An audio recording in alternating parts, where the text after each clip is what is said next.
The Mask of Gail. Hello, my name's Gail. The woman's voice trembled at first, but steadied as she stood before the group. Her eyes swept across the room. Women of every age, faces soft with expectation. She took a slow breath. I grew up dirt poor. I never knew my father. My mother, she was proud and stubborn as stone. She'd rather we go hungry than ask for help. A few heads nodded knowingly. I survived on scraps of kindness, a neighbor's leftovers, a friend's old shoes, a warm coat that wasn't mine. One of my friend's mothers once told me, "Do well in school and you'll have everything you need." So I did. I studied like my life depended on it, because it did. Her eyes glistened, though she smiled faintly. And it worked. I graduated with honors, got a full scholarship to UCLA, and thought I'd finally left poverty behind. She paused, her gaze unfocused, as if staring into a ghost of her past. But when I got to UCLA, she said softly, I became someone else. I built a new me, one with designer clothes, a perfect smile, a made-up history. I lied about who I was. I said my parents were well off, that I came from money. I spent nights working a sex hotline just to keep the illusion alive. A murmur rippled through the room. I erased my mother, pretended she didn't exist. I told myself she was dead long before she actually was. She swallowed hard. When she did die from a heart attack, I grieved in silence. I handled the funeral like a stranger taking care of paperwork. Then I buried her memory along with her body. Her voice wavered. I spent years thinking only of myself. I took what I wanted because, as a child, I had nothing. I became hollow, beautifully hollow. Her lip quivered, and she forced a small laugh. The same year my mother died, I met JP. A kind, brilliant surgeon. Maybe met isn't the right word. I watched him, followed him, made sure he noticed me. And he did. Her smile faltered. He loved me before he really knew me. And when he finally did, I'd already trapped us both in this story I created. He deserves better. Tears rolled freely now, unchecked. I'm tired. I've worn this mask for so long, I don't know who I am underneath it. I love JP, but not the way a wife should. He gives me everything, and I give him a lie wrapped in a pretty bow. Her hands shook as she twisted a tissue between her fingers. Then, on my 30th birthday, something changed. I went to bed with lies and woke up craving truth. The room leaned in, silent. That was a month ago. And this week, I found out I'm pregnant. A sharp inhale echoed from somewhere in the back. 2 months long, Gail whispered. And I don't know if I can do this. I hate myself for even saying it, but part of me doesn't want this baby. She pressed her palm to her chest, as if trying to hold herself together. JP wants more children. He talks about a little girl with his smile and my eyes. But how can I become a mother when I don't even know who I am? A sob escaped her lips. I loved my mother. She did the best she could, and I was awful to her. I ignored her calls. I shut her out. She died believing I didn't care. And now, her voice cracked, now I'm terrified that I'll become her, or worse, that I won't. Silence filled the room. Then, one by one, quiet sniffles turned into soft weeping. Someone reached for Gail's hand. Another nodded through tears. Gail sank into her chair, trembling, spent. At the front of the room, C, the group leader, rose gently, her calm voice a soft anchor amid the storm. Thank you, Gail. Let's all take a moment to breathe. We'll break for 10 minutes. Then we'll come back together." Around the room, women dabbed their eyes, hugged one another, and sat in silence, each one quietly carrying a piece of Gail's story inside them. The timer on the wall blinked softly, marking the end of the 10-minute break. Most of the women hadn't strayed far. They lingered in small clusters, whispering, hugging, wiping tears. The air was thick with emotion, not pity, but something pure, compassion. Gail sat alone near the window, her hands clasped tightly in her lap. Outside, the late afternoon sun filtered through the blinds, striping her face with lines of light and shadow. She looked like someone caught between two worlds, one she'd built and one she was finally ready to face. A gentle voice broke the silence. "Mind if I sit here?" Gail looked up to see a woman in her 40s, soft eyes framed by laugh lines. Her name tag read Renee. Gail nodded. Renee sat beside her, folding her hands neatly. For a moment, she said nothing, just breathed with her. Then, quietly, "You know," Renee began, "when you spoke, I saw myself 10 years ago.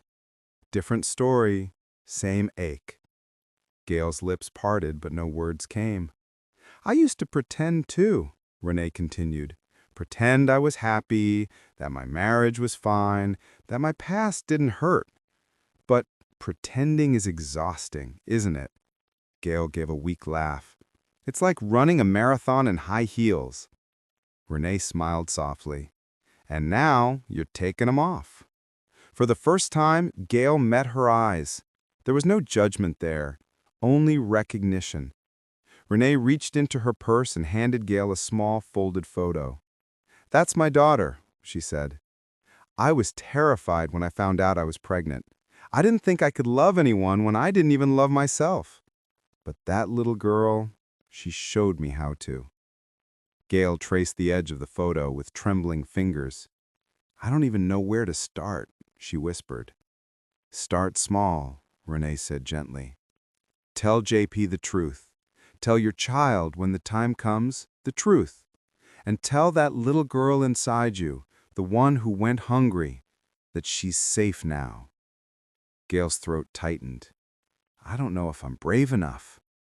"You already are," Renee said simply. "You stood up there and spoke your truth. That's what healing looks like."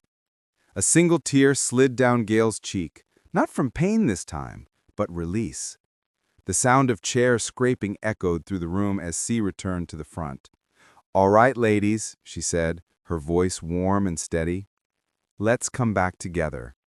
Before we begin, I just want to say, this space is sacred because of what you share. Today, Gail reminded us all that courage doesn't mean never falling apart. It means showing up anyway." Applause rippled through the circle. Gail pressed the photo to her heart, exhaling for what felt like the first time in years. She didn't know what tomorrow would bring, how JP would react, or what kind of mother she might become. But for the first time, she wasn't hiding, and that, she thought, might just be enough.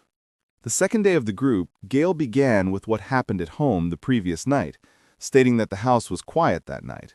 Too quiet. I sat at the kitchen table, my fingers curled around a cup of tea that had long gone cold. The faint hum of the refrigerator filled the silence. Steady and patient, like it was waiting for me to speak first. In the soft glow of the pendant light, the gold band on my finger caught my eye, a symbol of everything I'd built and everything I'd hidden behind. The front door opened with a soft click. JP stepped in, his white coat draped over one arm, the exhaustion of a long shift written across his face. "Hey," he said gently when he saw me. "You're up late?" I tried to smile, but it came out as a quiver. "Yeah, couldn't sleep." JP set down his things and came over, resting his hands on the back of the chair across from me. "You okay?" I looked up at him, my chest tight. His eyes, kind, steady, always seeing the best in me, made it almost impossible to breathe. "Can we talk?" I whispered. He nodded and sat down. Of course. There was a long silence before I spoke, the kind of silence that stretches between two hearts before something changes forever. I haven't been honest with you, I said finally. JP's brow furrowed, but he didn't interrupt. I've lied about who I am, about where I came from, about a lot of things. My voice cracked. I wasn't raised the way I said I was. My mother was poor. So poor she'd skip meals so I could eat. I was ashamed of her, of us. So I buried it. I built this perfect version of me and never let you see the cracks. Her eyes contorted. When we met, I made sure you noticed me. I made sure you fell for me. I wasn't honest about how it started. JP leaned forward slightly, his face unreadable, but calm. Why are you telling me this now? Because I can't keep pretending. I'm tired of being someone else. I've lived so long behind a mask that I don't even recognize the woman you think you love. JP sat back, his eyes softening. I don't love a mask. I love you. I shook my head, a sob breaking free. You love who I pretended to be. You don't know the real me. He was quiet for a long time.